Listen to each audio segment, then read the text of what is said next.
తెలుగు రాజ్యం ప్రేక్షకులకు హృదయపూర్వక స్వాగతం. నేను మీ జిల్లగట్టు శ్రీకాంత్ కుమార్. మనం మళ్ళీ మరొక మారు సీనియర్ అండ్ సిన్సియర్ జర్నలిస్ట్ గౌరవనీయులు శ్రీ తాడి ప్రకాష్ గారి నివాసానికి రావడం జరిగింది. నమస్కారం తాడి ప్రకాష్ గారు. నమస్తే సార్. ఏలూరు రోడ్ ఆత్మగీతం తెలుగు సాహిత్య చరిత్రలో ఒక విలక్షణమైనటువంటి పాత్ర ప్రాధాన్యాన్ని సంతరించుకుంది. ఏలూరు రోడ్ ఆత్మగీతాన్ని తాడి ప్రకాష్ గారు వెలువరించిన సంగతి మీ అందరికీ తెలిసిందే. అయితే ఏలూరు రోడ్ ఆత్మగీతంలో కొన్ని అధ్యాయాలు మన కోసం ఇవాళ వినిపించడానికి తాడి ప్రకాష్ గారు సన్నద్ధులయ్యారు. నేను కూడా సంసిద్ధున్న ఇక్కడికి ఇవాళ రావడం జరిగింది. మరీ ముఖ్యంగా ప్రకాష్ గారు ఏలూరు రోడ్ ఆత్మగీతం చదువుతూ ఉంటే మహాకవి శ్రీశ్రీ గారి అంత్యక్రియలు ఏవైతే ఉన్నాయో వాటిని మీరు రిపోర్ట్ చేసినటువంటి విధానం, దాన్ని రికార్డు చేసినటువంటి విధానం ఏదైతే ఉందో అది మహాకవి శ్రీశ్రీ గారి అభిమానులందరినీ కూడా కంటతడి పెట్టించింది. చాలామంది కవుల్ని, కళాకారుల్ని ఆలోచింపజేసింది. అసలు శ్రీశ్రీ గారి అంత్యక్రియలకి మీరు ఎప్పుడు హాజరయ్యారు, ఎలా హాజరయ్యారు? అంత క్రితమే శ్రీశ్రీ గారిని మీరు ఎప్పుడైనా చూసారా, కలిశారా? ఏం జరిగింది అసలు? నిజానికి అది నాటకీయంగా జరిగిందండి. నేను 1978లో విశాఖ ఈనాడులో పనిచేశాను. అప్పటికి నేను చాలా చిన్న సబ్ ఎడిటర్ని, చాలా చిన్న ఉద్యోగం నాది. అయితే సీనియర్స్ అందరూ నాకు కొంచెం లిటరరీ ఇంట్రెస్ట్ ఉందని వాళ్ళతో మాట్లాడుతున్నప్పుడు అది తెలిసి విశాఖలో చలసాని ప్రసాద్ గారు ఉండేవారు. ఆయన శ్రీశ్రీ చాలా సన్నిహితుడు. శ్రీశ్రీ గారు వస్తే వైజాగ్ ఆయన ఇంట్లో ఉంటాడు. చలసాని ప్రసాద్ గారు యూనివర్సిటీ క్వార్టర్స్లో ఉంటారు. చలసాని ప్రసాద్ గారు కూడా నాకు అంత స్నేహితుడే, తెలుసు అంతే. ఆయన ఫోన్ చేసి శ్రీశ్రీ గారు మా ఇంట్లో ఉన్నారు, మీరు ఇంటర్వ్యూ చేస్తారా అని అడిగారు. అది 1980 అనుకుంటాను. అయ్యో అదృష్టం. వాస్తవానికి నేను చాలా చిన్నవాడిని, 80కి. శ్రీశ్రీని ఇంటర్వ్యూ చేసేంత స్థాయి కానీ అర్హత కానీ నాకు లేవు. అయితే ఊరినే కలవచ్చు కదా పెద్ద ఆయన అని ఉత్సాహంతో మా ఆఫీస్లో పెద్దవాళ్ళు వెళ్ళు, ఏం పర్వాలేదు, డ్యూటీ మధ్యలో డ్యూటీ ఎగ్గొట్టి వాళ్ళ ఇంటికి వెళ్ళాను.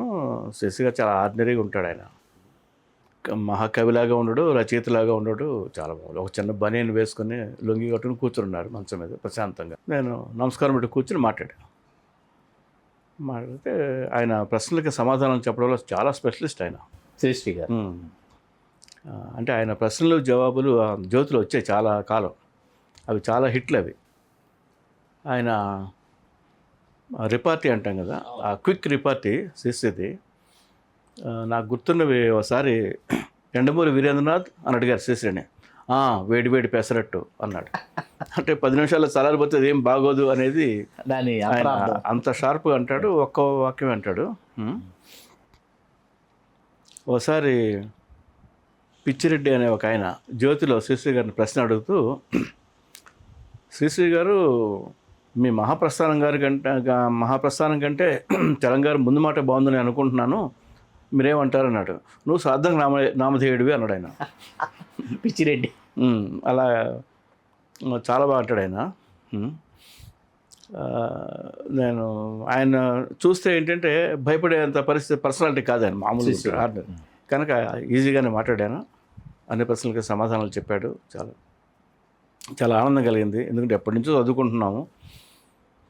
వచ్చి ఈనాడులో పెద్ద ఒక 60 పేజీ ఇంటర్వ్యూ రాసి పంపిస్తే అది అప్పుడు వైజాగ్ ఎడిషన్ కదా, నేను ఇప్పుడు విజయవాడ, హైదరాబాద్ అన్ని ఎడిషన్స్ దాన్ని క్యారీ చేశాయి. That's it. అది పెద్ద అద్భుతమైన ఇంటర్వ్యూ ఏం కాదు. నేను శ్రీశ్రీ గారు మాట్లాడే రాస్తాం కదా, అలాగా రాశాను.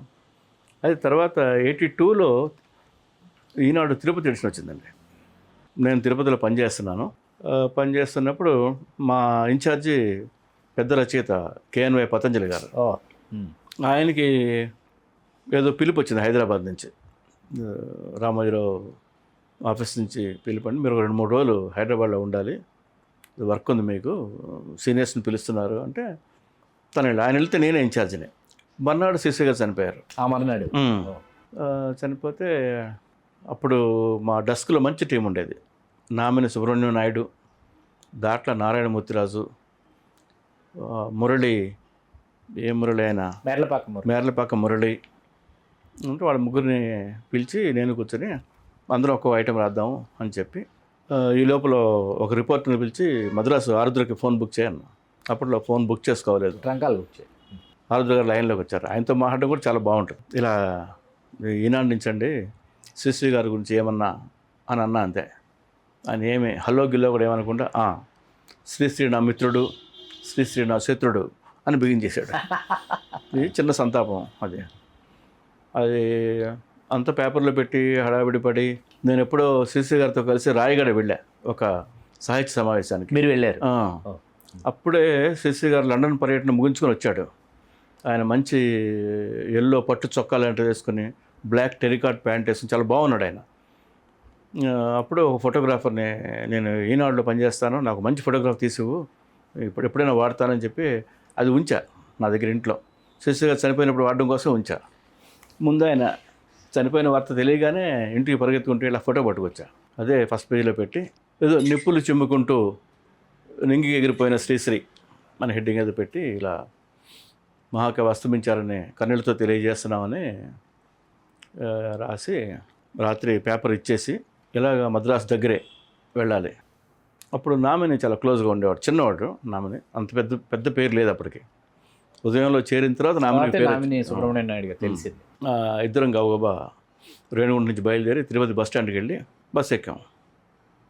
తమిళ్ రాదు, మద్రాసు తెలియదు, శ్రీశ్రీ ఇల్లు తెలియదు. ఇవాళ మొండిగా ఎక్కాం.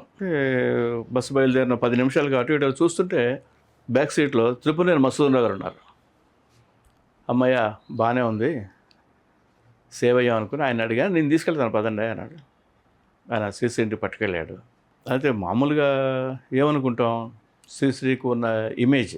ఒకసారి కాకినాడ సప్తతి సభ జరిగింది ఆయనది, అది కూడా 80లో అనుకుంటా. ఆ సభలో అదృష్టదీపక్ అనే కవి శ్రీశ్రీ గారిని ఎలా ఆహ్వానించాడంటే, 20వ శతాబ్దాన్ని మడిచి జేబులో పెట్టుకున్న మహాకవి శ్రీశ్రీని వేదిక మీద ఆహ్వానిస్తున్నాడు. అంత స్టేచర్ ఉన్నవాడు, అంత పేరున్నవాడు, నిజమైన మహాకవి.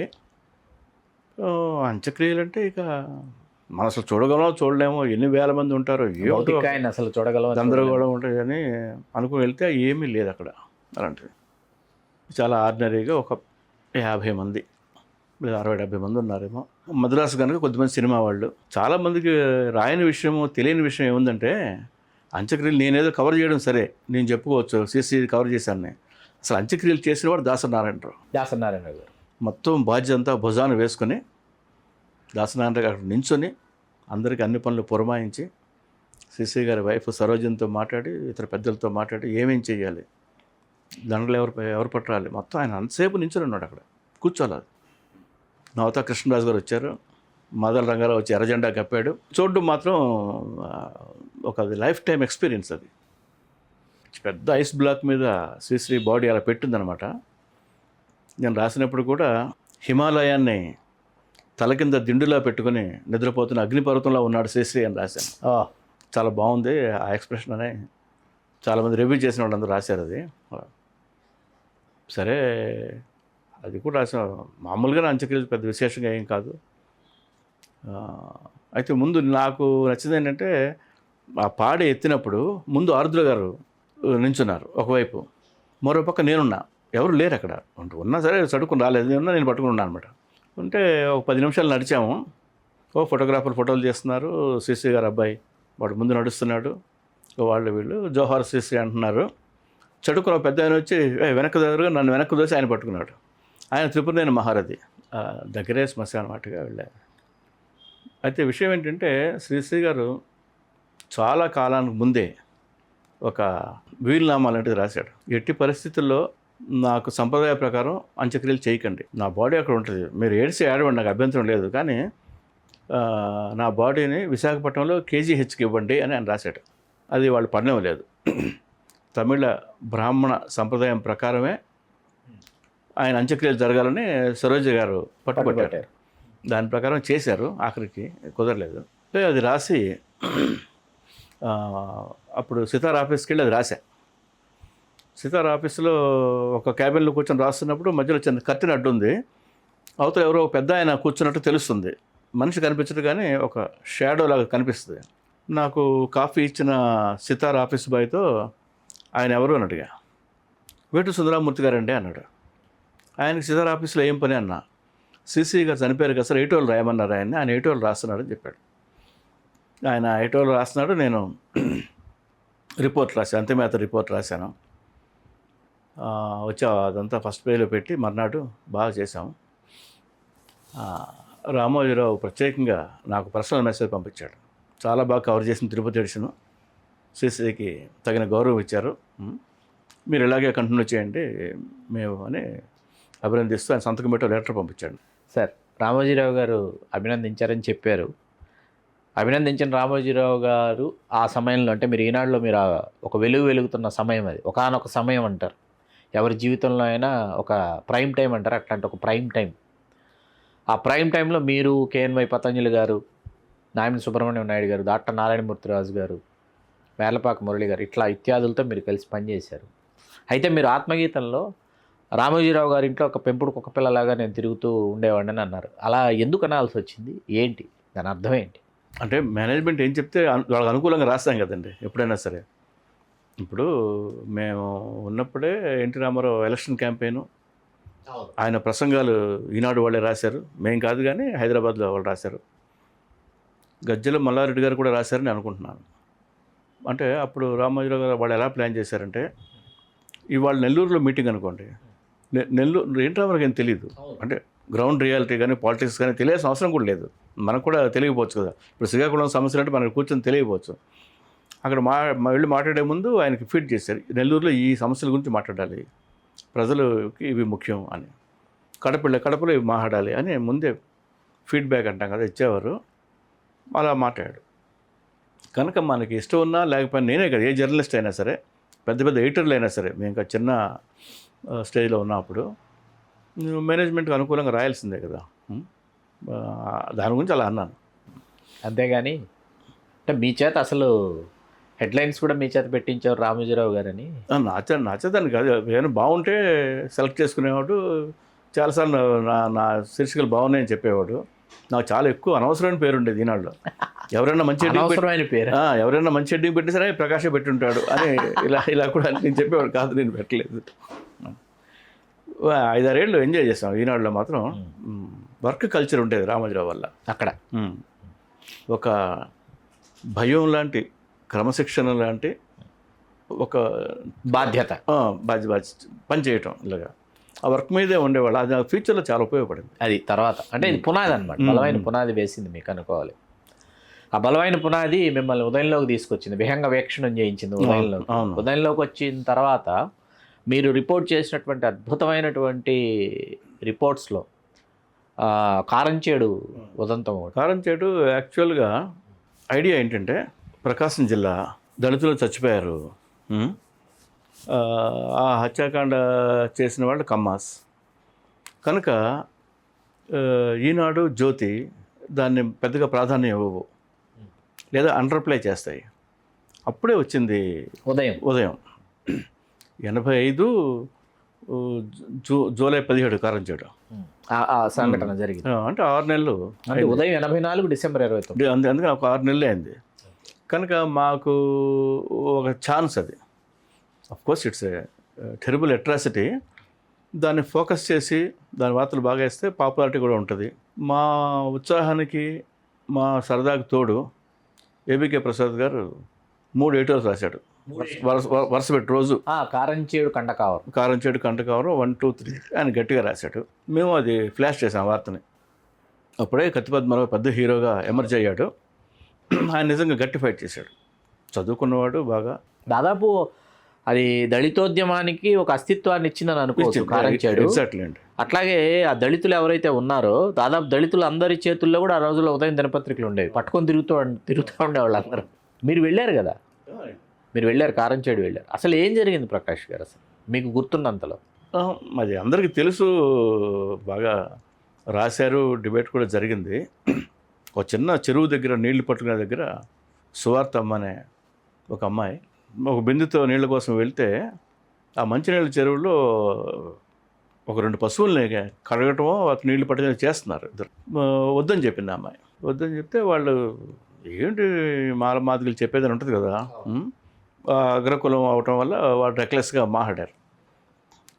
మాట్లాడితే ఆ అమ్మాయి కూడా ఊరుకోకుండా, చిన్నది ఆవిడ, 25 ఏళ్ళు 30 ఏళ్ళు ఉంటాయేమో, స్వార్థం కొంచెం గట్టిగా మాట్లాడింది. వాళ్ళకి కోపం వచ్చింది, వీళ్ళు కూడా మనకి ఎదురు తిరిగి మాట్లాడతారా అనే దాంతో చిన్న ఘర్షణ జరిగింది. అప్పటికే పాత కక్షలే ఉన్నాయి కనుక వాళ్ళు తర్వాత ప్లాన్ చేసి ఇలా కాదు, వీళ్ళకి ఒక లెసన్ చెప్పాలి, ఈ దళితులకి, ఈ దరిద్రులకి, మన పొలాల్లో పనిచేసి మనం ఇచ్చిన కూలి డబ్బులతో చెప్పాలని చెప్పి ఇతర గ్రామాల్లో అందరిని ఆర్గనైజ్ చేసి ఆయుధాలు పట్టుకొని తెల్లవారితే జూలై 17 ఏమో, అవును, అర్ధరాత్రి 16 మిడ్ నైట్ దాటిన తర్వాత ఒకేసారి అటాక్ చేశారు. ఇంకా అందరు నిద్రపోతున్నారు వాళ్ళు. ఆ భయంతో ఏదో జరుగుతుందన్న భయంతో కోలాహలం, కొన్ని వేల మంది వచ్చి పడ్డారని లేచి పరిగెత్తారు. ఆడవాళ్ళు, పెద్దవాళ్ళు, పిల్లలు. అక్కడ కారంచేడు ఎటు వెళ్తారు అటు ఇటు పొలాలు ఉంటాయి, పొలాల్లో పరిగెత్తారు. కొంచెం బురదగా ఉన్నాయి, అటు కూలిపోయి కొంత పడ్డారు. అక్కడ పెద్ద హత్య యెహోషువ అని మాదిగా, ఆయన చాలా చేయొత్తు మనిషి, చాలా బలంగా హీరోలా ఉంటాడు, ఆయన్ని పొడిచి చంపారు. ఒకళ్ళిద్దరు హాస్పిటల్లో 6 మంది మొత్తం, ఒకరిద్దరు హాస్పిటల్లో చనిపోయారు. అక్కడే మిగిలిన వాళ్ళు చనిపోయారు. ఒక డాక్టరు అసలు ఈ హతులు ఎవరైతే ఉన్నారో అసలు ఆ మృతదేహాలు చూసి తట్టుకోలేక ఆత్మహత్య చేసుకున్నారు వాళ్ళ సమీప బంధువు అని కూడా విన్నాను నేను ఆ సమయంలో. లేదు, అది కారంచేడు కాదు, కారంచేడు, చుండూరు. అది చుండూరా, క్షమించాలి. మీరు ఇందాక అన్నారే దళితోద్యమానికి, కానీ దళితోద్యమానికి ఇది బేస్ అయింది. కారంచేడు చుండూరు కన్సల్టేట్ చేసింది దళితోద్యమాన్ని. అక్కడి నుంచి అది కొనసాగింది. చుండూరులో రెడ్ల హత్యాకాండ, రెడ్లు చేశారు. ఎవరైనా సరే మేము అన్నది ఏంటంటే, మేము బాధితుల పక్షాన ఉన్నాం. మీరు రెడ్లకు వ్యతిరేకం, కమ్మాలకు వ్యతిరేకం, బ్రాహ్మణులకు వ్యతిరేకం అలా కాదు, మేము బాధితులకు అనుకూలం. వాళ్ళని చంపారు మీరు. అవును, మాట్లాడుకోవచ్చు, దాడులు కాకుండా చర్చలు చేయొచ్చు కదా, చర్చలు చేయొచ్చు. ఈ కూలి మనం చర్చలు జరిపేది ఏంటి అనే ఒక దురహంకారంతో చేశారు కనుక మేము గట్టిగా రాసాం. అది ఎవరైనా రాస్తారు. ఇప్పుడు ఆనాడు ఎప్పుడో తమిళనాడు కీలవేణిమణిలో దారుణమైన హత్యాకాండ జరిగింది. 43 మంది దళితులను చంపారు ఒకేసారి. బీహార్ బెల్చిలో 10 మందిని చంపారు. ఎక్కడ దళితుల మీద జరిగినా సరే చాలా గట్టి రియాక్షన్ ఉంటుంది. అంటే చంపడం అనే అనాగరికదే స్వాతంత్రం వచ్చిన 56 ఏళ్ళ తర్వాత కూడా జరగడం అంటే చాలా ప్రిపోస్టస్ కదా అది. అవును, దానికి వ్యతిరేకంగా గట్టిగానే రాసాము.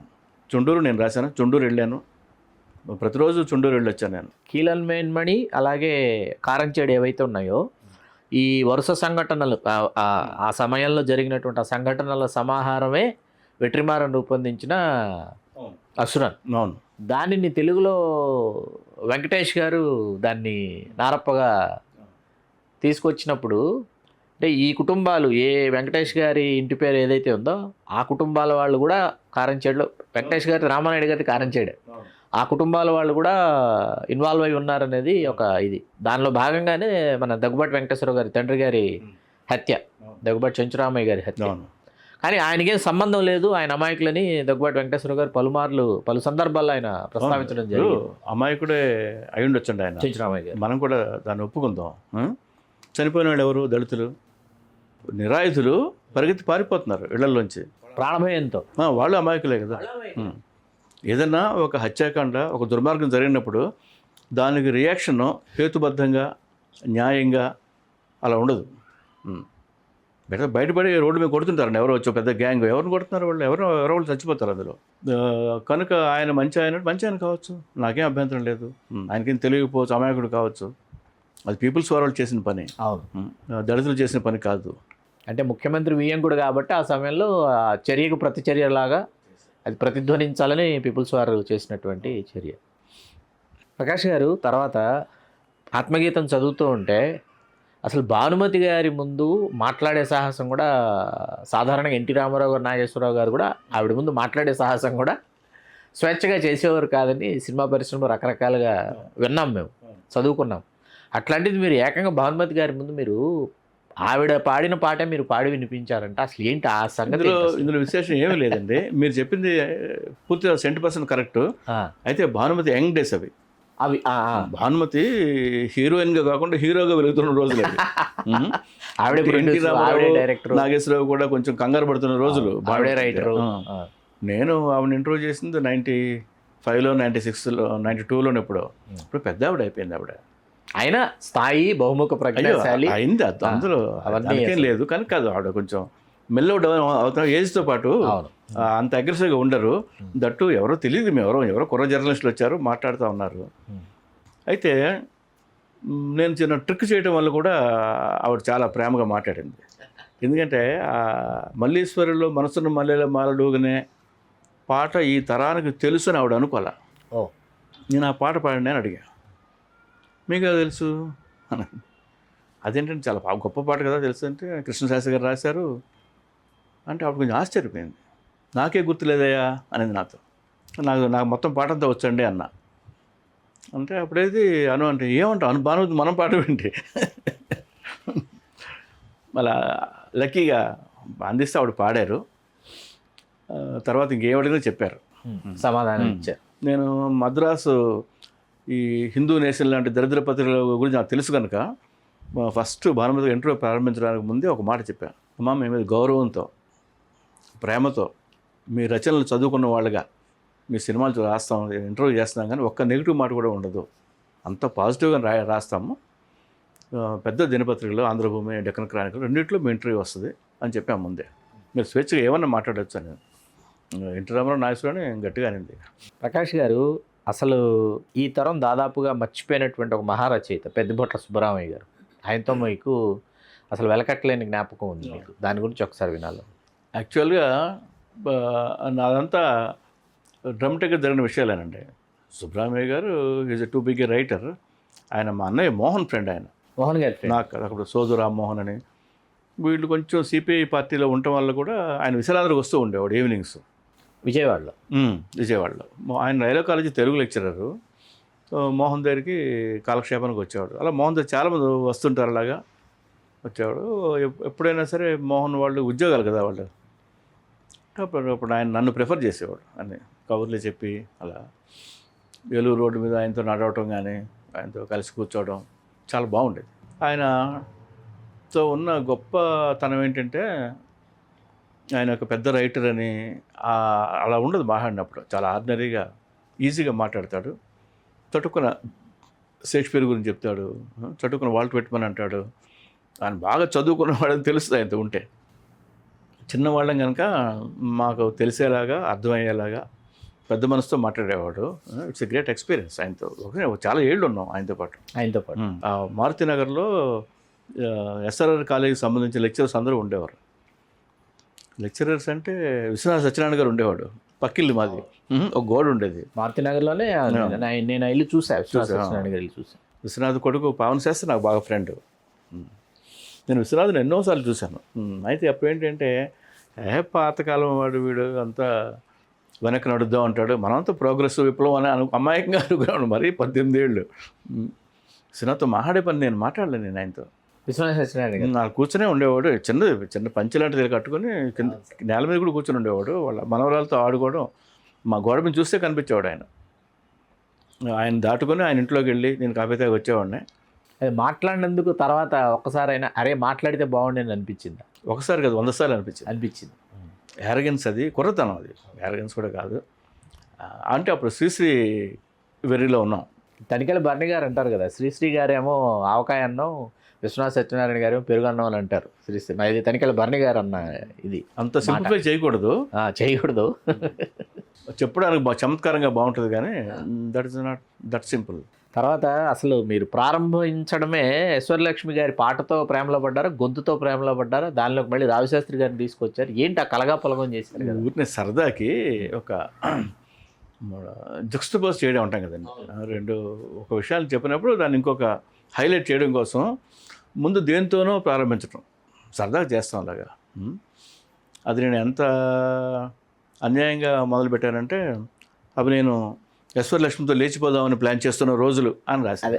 అదేంటంటే పాఠకుడిని ముగ్గులోకి దింపడానికి ఒక చిన్న ఓల చదివించరు కొంచెం. కానీ తర్వాత రావిశాస్త్రి గారిని తెచ్చి ఆయన గొప్పతనాన్ని చెప్పడం కోసం ఒక ఎత్తుగడ లాంటిది అది. తర్వాత అసలు విషయం ఏంటంటే ఈశ్వరలక్ష్మి గారి పాటలు అంటే చాలా ఇష్టం రావిశాస్త్రి గారికి.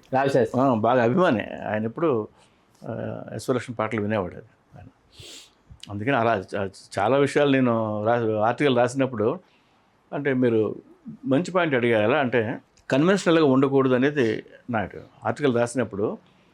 ఇప్పుడు అలనాటి విశాలాంధ్ర ఆంధ్రపత్రిక నుంచి నిన్న మొన్నటి ఈనాడు దాకా వార్త దాకా చదివినప్పుడు ఇప్పటికీ మన వ్యాసాలు సాంప్రదాయకంగా ఉంటున్నాయండి. ఒక మోస.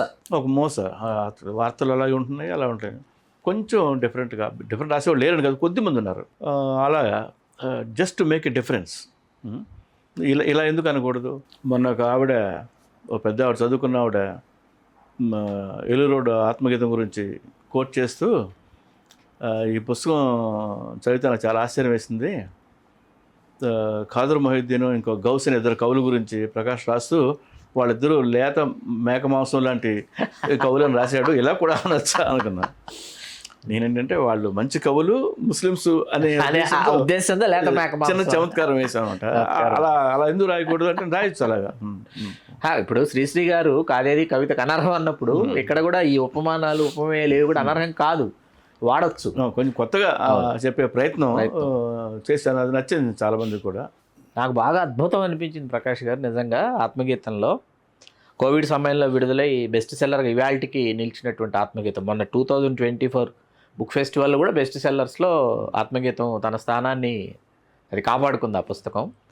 అట్లాంటిది నాకు అద్భుతం అనిపించింది ఏంటంటే, సత్యజిత్ రే గారిని, కేవీ రెడ్డి గారిని, ఆసిఫ్ గారిని వీళ్ళని తీసుకొచ్చి మీరు చేసినటువంటి, అసలు వాళ్ళ ముగ్గురిని, అసలు ఆ టైం ట్రావెల్ ఉంది ఈ ఈ ఈ 1955 నుంచి 1960లో ఈ జరిగినటువంటిదే ట్రాన్స్ఫర్మేషన్ ఆఫ్ ఇండియన్ సినిమా అని చెప్పి మీరు చెప్పింది, అది ఒక్కసారి వినాలనుకున్నాను. అది పెద్ద విశేషం ఏమి కాదండి. వాస్తవానికి నేను కనిపెట్టింది లేదు, నేను క్రియేటివ్గా రాసింది లేదు. అందులో ఆ టైం రికార్డ్ చేశాను. ఆ టైంని రికార్డ్ చేశారు. అది వేరే వాళ్ళకి రాలేదు కదా, వేరే వాళ్ళకి ఆలోచన రాలేదు, తట్టలేదు కదా. ఒక 5 ఏళ్ళు నిజంగా మన ఇండియన్ ఫిల్మ్ ఎలా ఉండాలి అనే దాన్ని సెట్ చేసిన 5 ఏళ్ళే. 5 ఏళ్ళే. 17 Panchali, Mughal Azam, Mayabazar, 3 landmark films. 1955, 57, 60 5 ఏళ్ళలో వచ్చినాయి ఈ 3. మధ్యలో ఒకటి మంచి సినిమాలు వచ్చినప్పటికీ ఎక్కువ ఇంపాక్ట్ కలిగించి జనాన్ని ఇన్ఫ్లుయెన్స్ చేసి, అరే ఇండియన్ సినిమా గౌరవాన్ని పెంచిన గొప్ప ఫిల్మ్స్ అవి. అవి ఒక ఆర్డర్లో పెట్టాను నేను చేసిన పని. అవన్నీ వాస్తవాలే. పలానా టైంలో 17 పాంచాలి రిలీజ్ అయింది, 17 పాంచాలికి ఏదో 1,50,000 ఖర్చు అయింది. మాయాబజార్ వచ్చింది, 26 లక్షలు ఖర్చు అయింది. మొఘలాజం తీశారు, 1.5 crore పెట్టారు. ఇలాంటివి రాశాను నేను. కానీ ఆ టైం మాత్రం రికార్డ్ చేశాను. అది కుదిరింది బాగా, చాలా చాలా అంటే చాలా అద్భుతంగా కుదిరింది. అసలు దీని కొనసాగింపు, ఆత్మగీతాన్ని కొనసాగింపు కోసం చాలామంది పాఠకులు ఎదురు చూస్తున్నారు, మీ అభిమానులు ఎదురు చూస్తున్నారు. ఏంటి, ఎప్పుడు వస్తుంది? నేను కేవలం నేను కాస్త ఈజీగా ఉండటం వల్ల, పైగా నాకు ఇప్పుడు సంవత్సరానికి బుక్ తేవచ్చండి, పెద్ద విశేషం ఏం కాదు. అన్ని వ్యాసాలు మూలపడి ఉన్నాయి ఇప్పటికీ. చేస్తున్నాను. అది నా 2వ పుస్తకానికి పేరు పెడదాం అలా నేనేం అనుకోలేదు. కోనపరాజు కుమార్ అనే ఒక రైటరు ఒకరోజు సాయంత్రం నాతో ఏమన్నాడంటే, ఏమంటే ఏలూరు రోడ్డు మీరు ఫార్మేటివ్ ఇయర్స్ అనే పేరు పెట్టారు కదా, ఆత్మగీతం అనడం కూడా బాగుంది. అది విజయవాడ ఆంధ్రకి సంబంధించిన వ్యవహారం కదా, మీరు 30 ఏళ్ళ నుంచి హైదరాబాద్లో ఉన్నారు, ఈసారి హైదరాబాద్కు సంబంధించిన ఏమైనా పెడితే బాగుంటుంది కదా అన్నాడు. అరే బాగుంది, నా సమస్య పరిష్కరించావు నువ్వు, ఖైరతాబాద్ చౌరస్తా అని పెడతా అని చెప్పాను.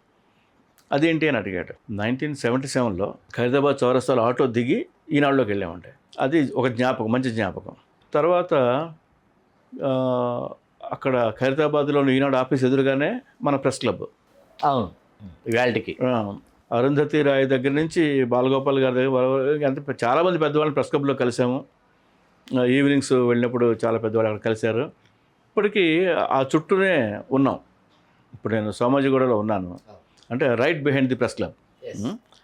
అలా ఆ సెంటిమెంట్తో ఆ మాట అన్నాను. బాగుంది అనుకున్నాము, తెచ్చేస్తాను నెక్స్ట్ మంత్.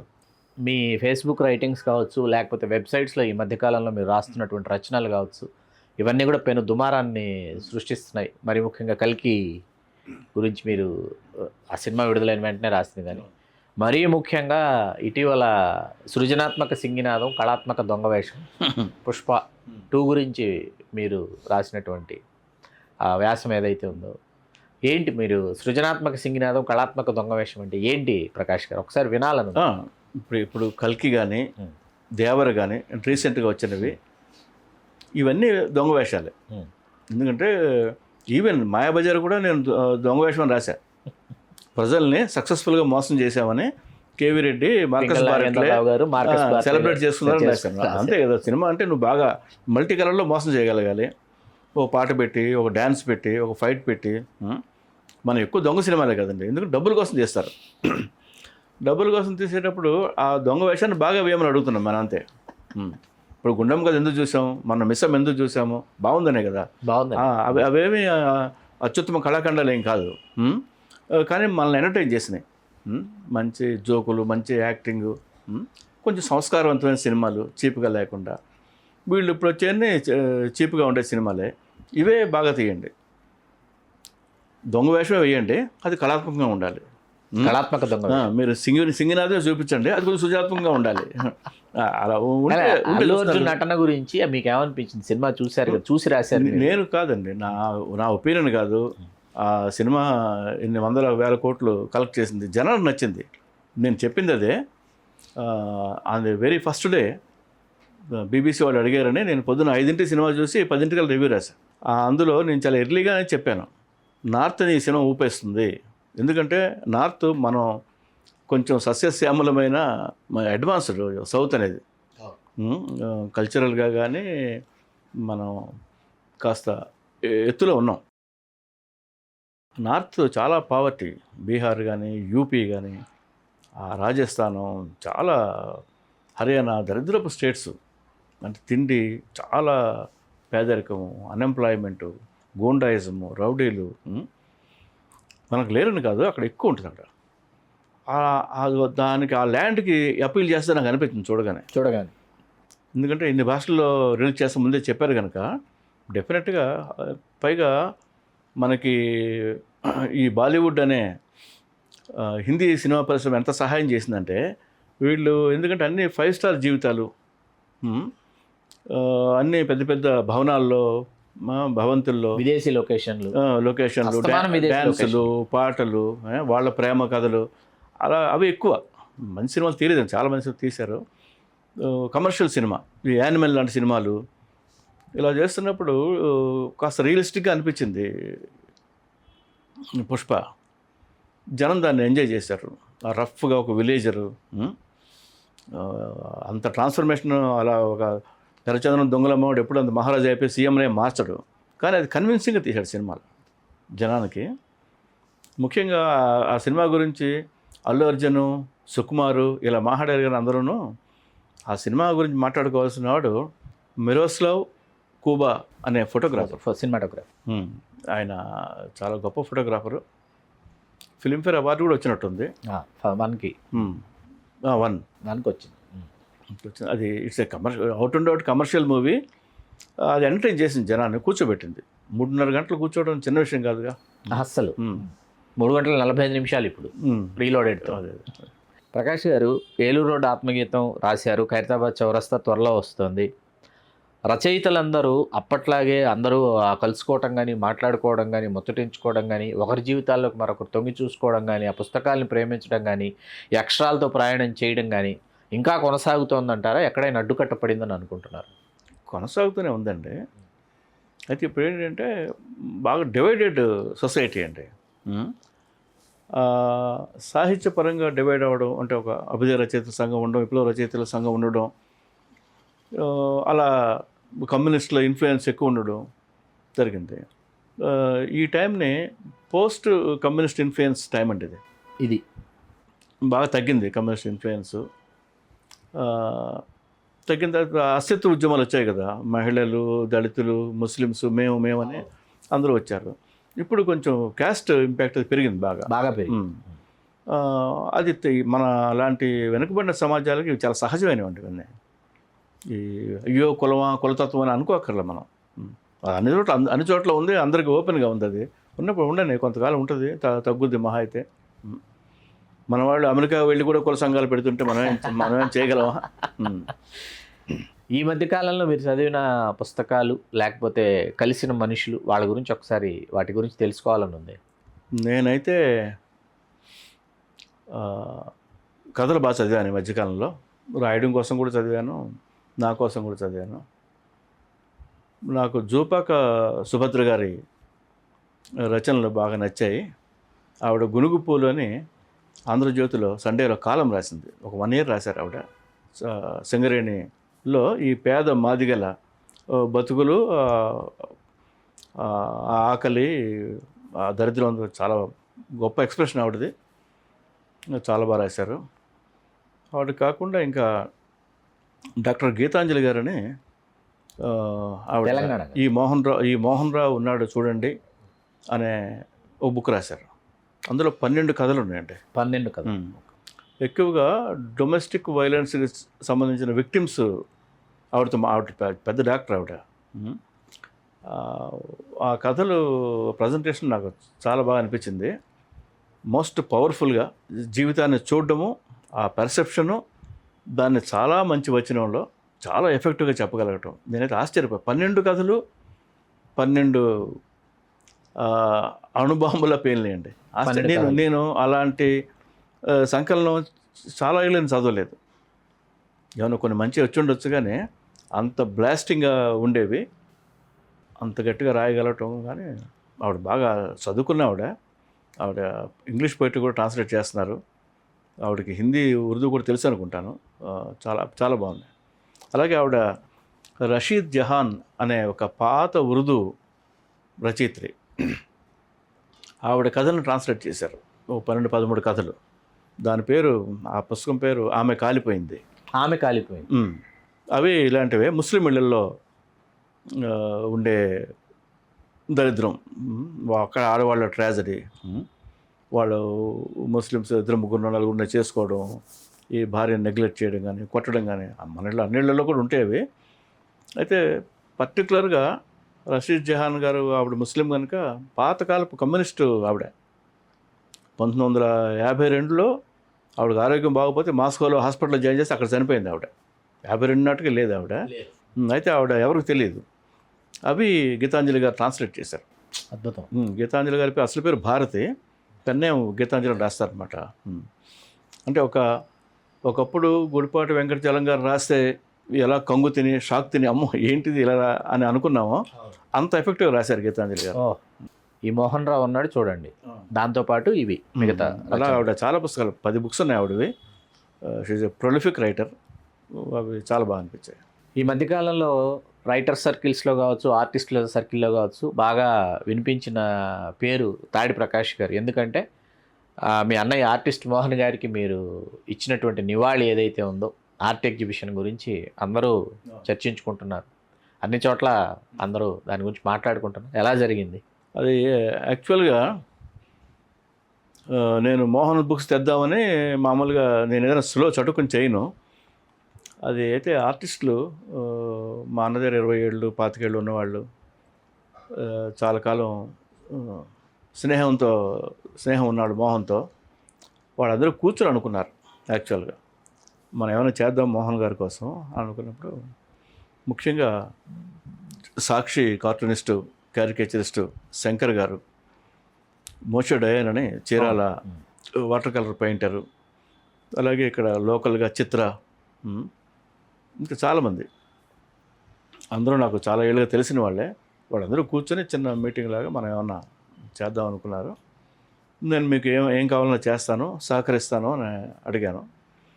ఈవెన్ మీకు ఎవరైనా స్పాన్సర్ కావాలంటే, డబ్బులు కావాలంటే ఇప్పిస్తాను కూడా చెప్పాయి. ఆవిడ ఏమొద్దండి, మేము ఇంతమంది ఆర్టిస్టులు ఉన్నాం, 10 మంది చిల్ల డబ్బులు వేసుకుని అయిపోతుంది.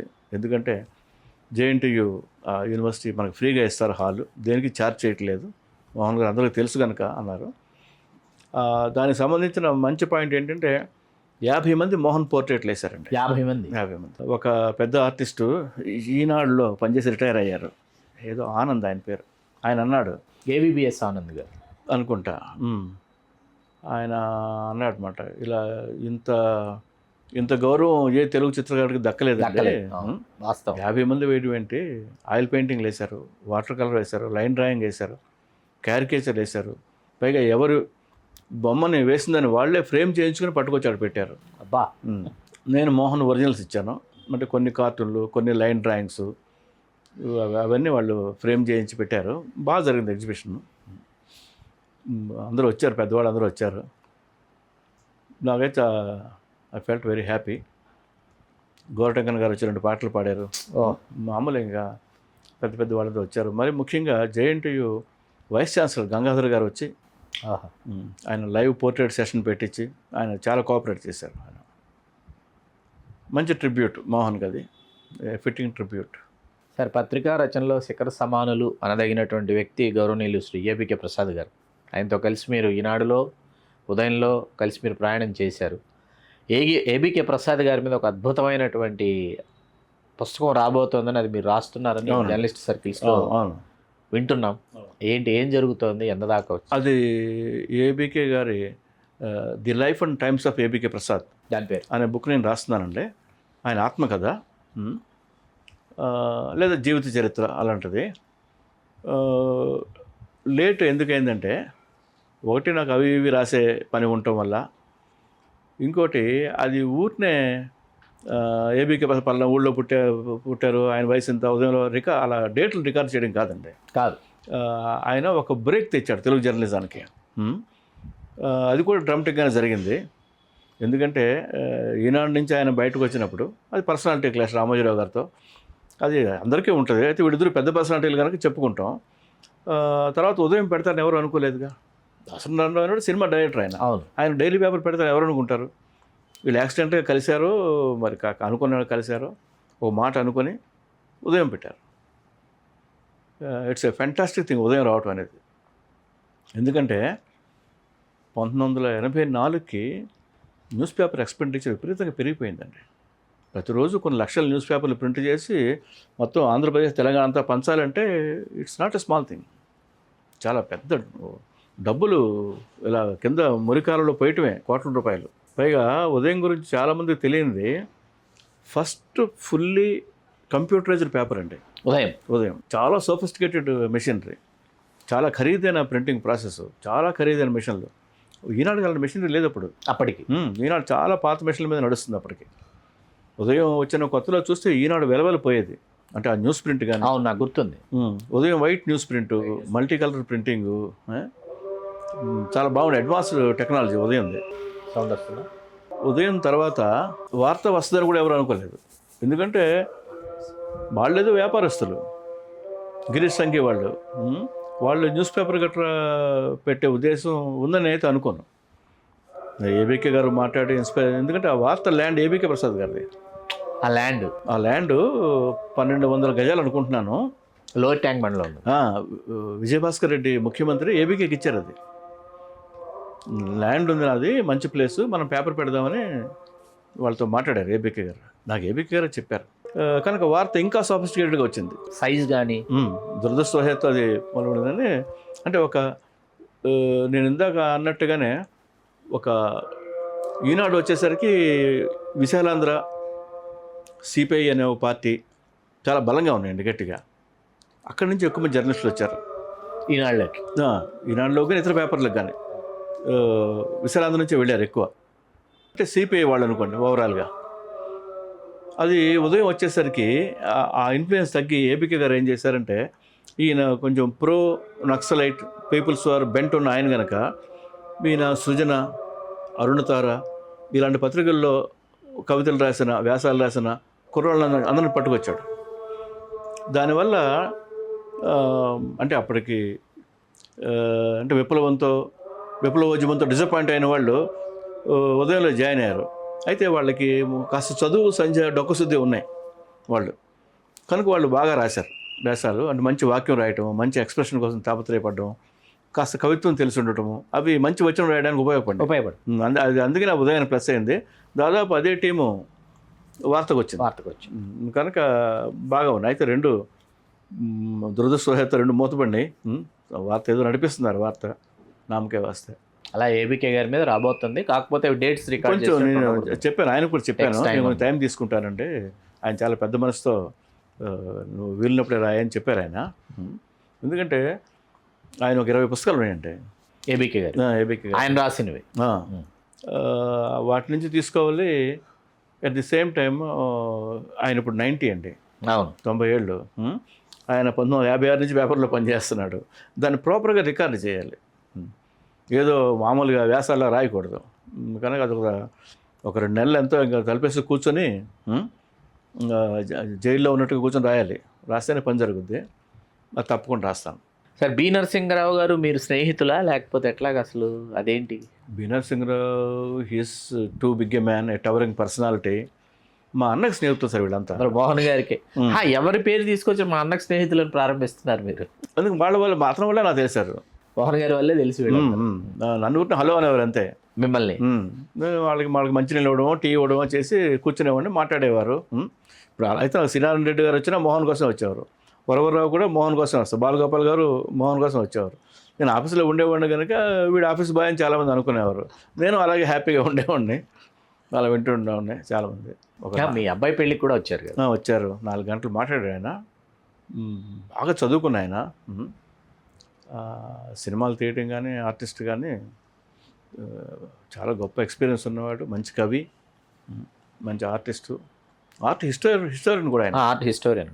ఆయన సత్యజిత్ రే గురించి కానీ శ్యామ్ బెనగల్ గురించి కానీ చెప్తే వినాలి, చాలా బాగా మాట్లాడతాడు, నరసింహరావు చాలా అనలిటికల్గా. సత్యజిత్ రే సినిమాలో అయితే ప్రతి సీను చెప్పేస్తాడు ఆయన. ఒక ఆర్డర్లో చెప్తాడు చెప్పమంటే.